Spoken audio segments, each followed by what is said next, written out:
Bonjour, donc je vais donc maintenant vous présenter les résultats d'un programme concernant l'atténuation des émissions de gaz à effet de serre en élevage bovin. Donc l'activité d'élevage, comme toute autre activité, émet des gaz à effet de serre.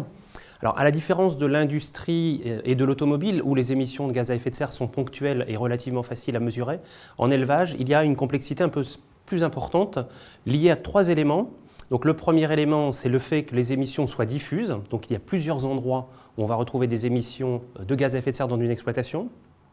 Le deuxième élément, c'est qu'en fait, trois gaz à effet de serre sont émis en élevage, le méthane, le protoxyde d'azote et le gaz carbonique.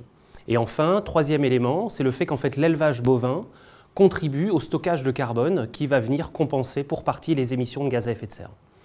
Donc tous ces éléments-là nous amènent à conduire des expérimentations qui nous permettront de mieux apprécier la contribution de l'élevage aux émissions de gaz à effet de serre. Donc dans le cadre du projet, des méthodologies ont été développées afin d'évaluer les émissions sur quatre postes principaux. Donc le premier poste principal concerne les animaux eux-mêmes qui vont être émetteurs de méthane. Le deuxième poste concerne la gestion des déjections et le type de déjection qui va être produit sur les exploitations d'élevage, où on va retrouver des émissions de méthane et de protoxyde d'azote. Le troisième poste concerne le sol, puisque le sol est support des fourrages qui vont être produits sur l'exploitation, où là on va retrouver à la fois des émissions de protoxyde d'azote, mais également la capacité du sol à stocker du carbone. Et le quatrième poste, c'est le fourrage, qui est en lien avec l'alimentation des animaux, et donc qui va être émetteur de gaz carbonique liés aux intrants qui vont être consommés pour produire ces fourrages de l'exploitation.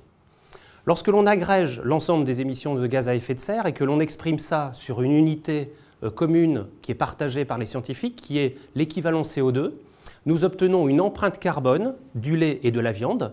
Et donc on remarque ici que l'empreinte carbone du lait est égale à 1 kg de CO2 par kilo de lait et l'empreinte carbone de la viande à 14 kg de CO2 par kilo de viande. Donc sur cette base-là, il nous faut voir ensuite de quelle façon on peut réduire les émissions de gaz à effet de serre et accroître le stockage de carbone. Et donc, on va se focaliser sur les résultats de ces travaux qui ont consisté à regarder trois éléments importants. Le premier élément, c'est le couple animal-fourrage. Donc sur cet élément-là, des expérimentations ont été conduites avec des régimes différenciés à base de raie gras anglais et avec des mélanges de raie gras anglais, de chicorée et de trèfle blanc. Et il apparaît que l'introduction de 30% de légumineuses dans le régime permet de réduire de 23% l'empreinte carbone ramenée au kilo de lait.